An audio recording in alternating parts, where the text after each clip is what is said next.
Call to the member for Curtin. Thank you, Mr Speaker. I rise today to talk about the changing economic relationship between the generations in Australia.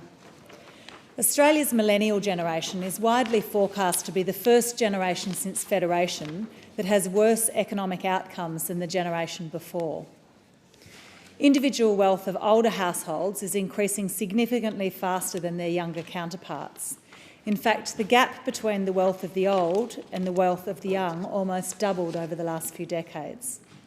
I want to talk about how we need to address the implicit generational bargain that underpins the relationship between younger and older Australians and how we set our tax and spending priorities. Intergenerational economic fairness is an issue that we need to fix if we want our communities to enjoy rising living standards. This must be done in the context of a wider community discussion about what we care about. Our working age demographic is shifting and our wealth distribution is shifting with it. There are fewer working age Australians to support our elders. When I was born, there were more than 7 Australians of working age for each person over the age of 65. This has now declined from 7 to about 4. Young people aspire to move through the same life stages as earlier generations: a quality education, a stable and well-paid career, buying a home, starting a family, and building wealth for a secure retirement with dignity. But instead, many young people are fearful of what their economic future looks like. They're struggling in a financial environment that's increasingly difficult.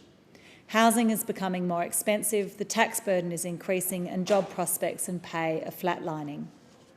Last year, ABC's Australia Talks survey found that 3 out of 4 18 to 29-year-olds believe that young people will be worse off than their parents.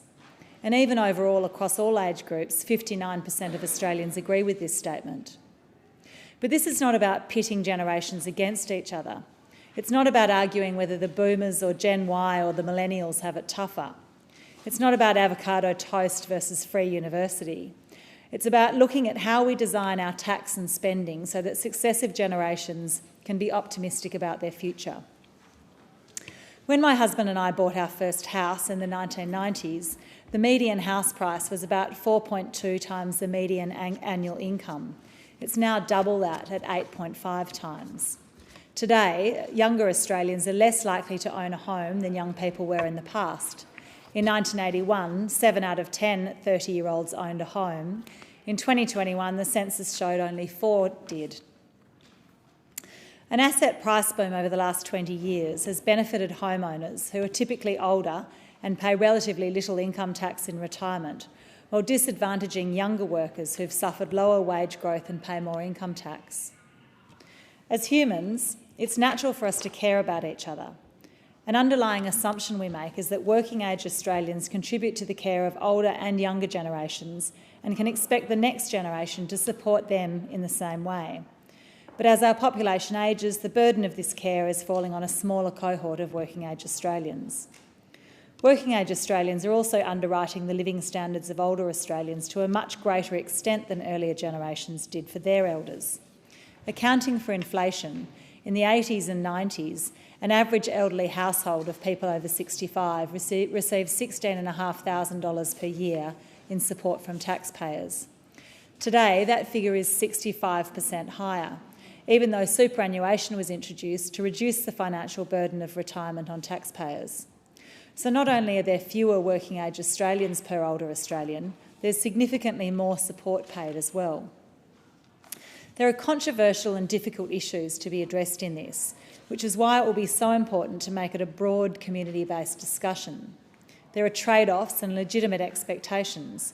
Young people want to be able to aspire to the same milestones of financial security as previous generations, and older people want to live with dignity, but also want to leave a legacy of a functioning society to their children and grandchildren. The concerns I've raised are obviously not just my own. Successive governments have acknowledged and investigated this issue of intergenerational unfairness.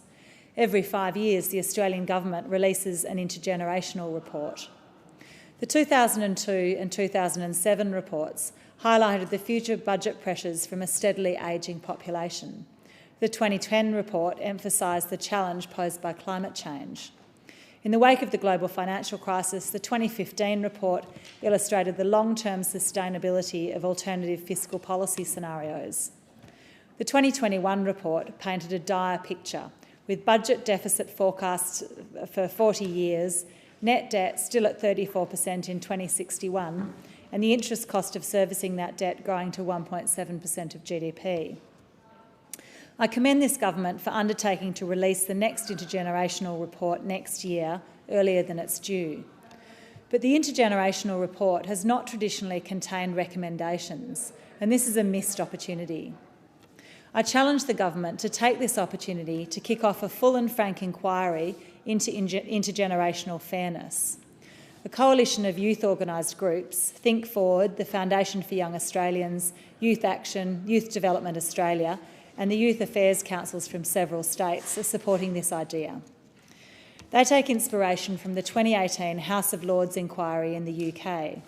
The report from this UK inquiry, Tackling Intergenerational Unfairness, published in 2019, observes that intergenerational fairness had become an increasingly pressing concern for both policymakers and the public. They found that the relationship between older and younger generations is still defined by mutual support and affection. However, the action and inaction of successive governments risks undermining the foundation of this relationship. Many in younger generations are struggling to find secure, well-paid jobs and secure, affordable housing, while many in older generations risk not receiving the support they need because government after government has failed to plan for a long-term generational timescale. This inquiry would need to look broadly at what a good life means to different generations. There's an assumption built into the way I'm talking about it that generations value the same things. This should be tested. This would fit as part of a broader community discussion about what, as a country, we value, following on from Statement 4 in Budget Paper 1, Measuring What Matters, which is the government's discussion paper about introducing a wellbeing framework to the way we approach our economy. Countries such as Wales, Scotland, New Zealand and Iceland are having this broad community conversation about what actually matters and moving towards implementing a wellbeing framework and how they think about what their economies are for. The government has indicated a desire to start using a broad range of measures that more accurately reflect what we value than GDP. It will be vital that this is built on broad community engagement and views rather than sitting in Treasury.